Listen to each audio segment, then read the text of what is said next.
Bubuk merupakan salah satu nyanyian terpopuler di Indonesia karena lagu ini banyak dinyanyikan oleh orang tua untuk menidurkan anak-anak mereka yang masih kecil. Sekilas, jika kita mendengar lagu ini, mungkin biasa-biasa aja. Hal itu mungkin karena liriknya yang mudah diingat dan nadanya yang enak didengar.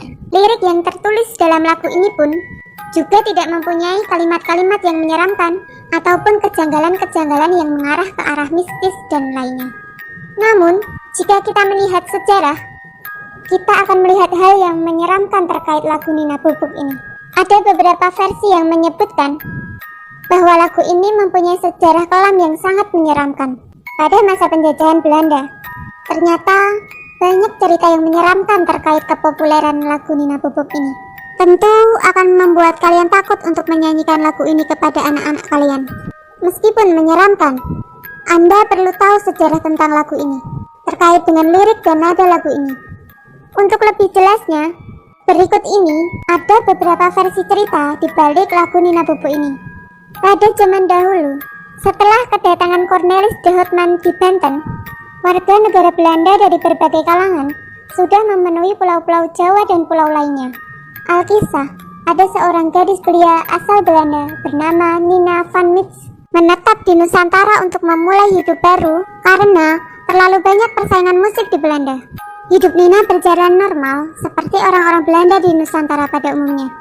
Berjalan-jalan, bersosialisasi dengan penduduk pribumi, mengenal budaya Nusantara, dan lain-lain.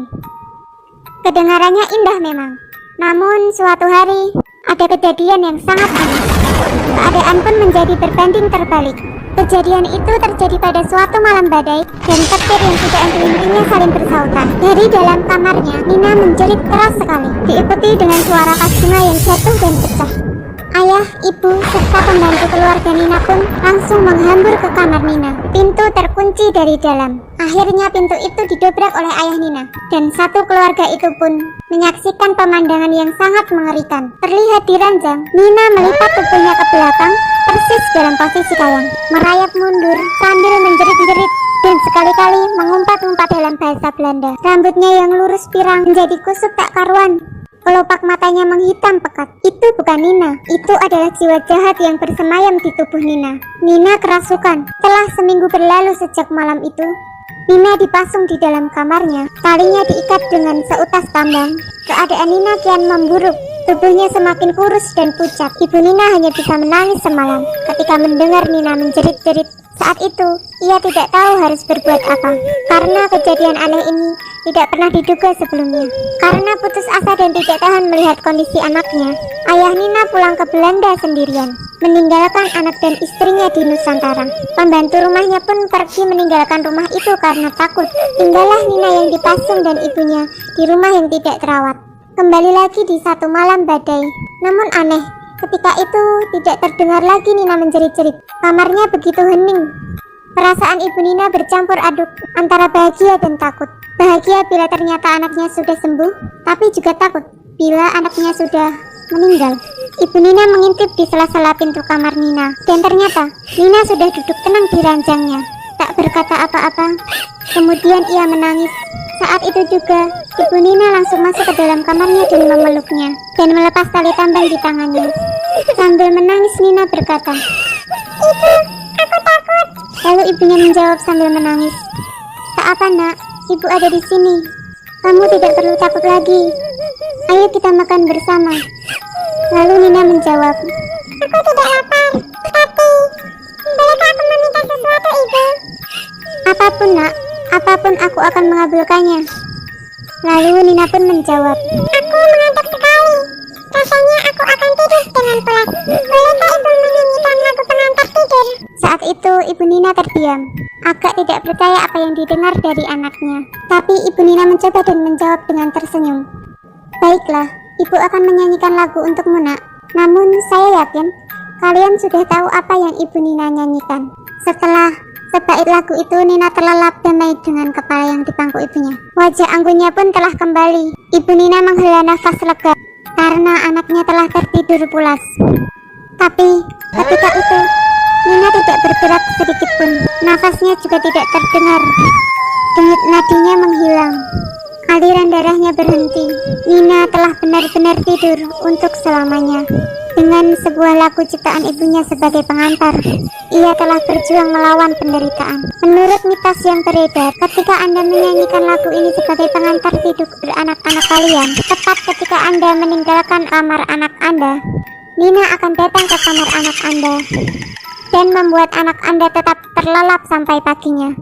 Cerita kedua tentang lagu Nina Bobo diambil dari nama seorang gadis blasteran Indonesia Belanda bernama Helenina Mustika van Rocknik yang lahir pada tahun 1871. Ibunya adalah orang Jawa asli bernama Mustika, sedangkan ayahnya seorang kapten yang bernama Van Rocknik. Sejak bayi, Helenina selalu mengalami kesulitan untuk tidur.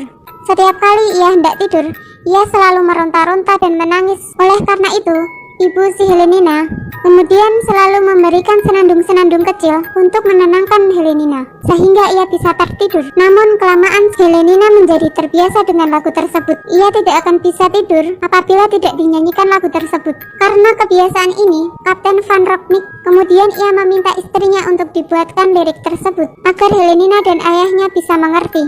Akhirnya dibuatlah lagu Nina Bobo yang seperti kita dengar sekarang. Pada tahun 1875, Helenina menderita penyakit yang sangat parah. Karena sakit yang dideritanya itu, Helenina menjadi susah tidur dan sakit Helenina ini tidak kunjung sembuh. Setiap malam ibunya terus-terusan menyanyikan lagu Nina Bobo agar Helenina bisa tertidur.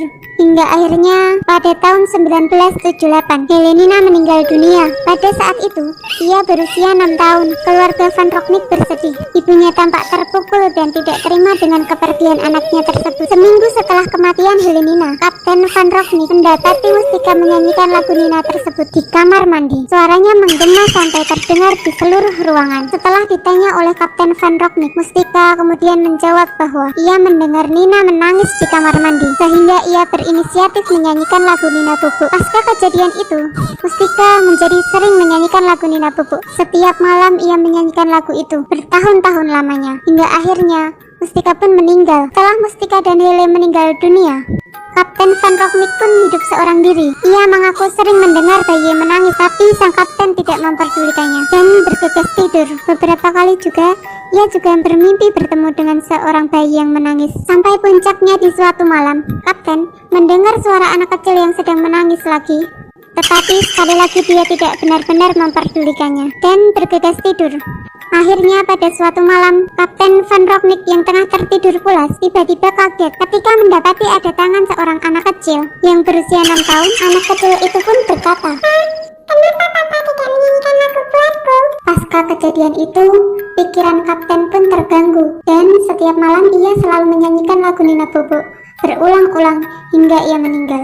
Konon katanya, ketika Anda menyanyikan lagu ini sebagai pengantar tidur anak Anda, tepat ketika Anda meninggalkan kamar anak Anda, Nina akan datang ke kamar anak Anda. Terima kasih sudah mendengarkan cerita ini. Jangan lupa like, share, dan follow terus fanspage cerita kita. Terima kasih.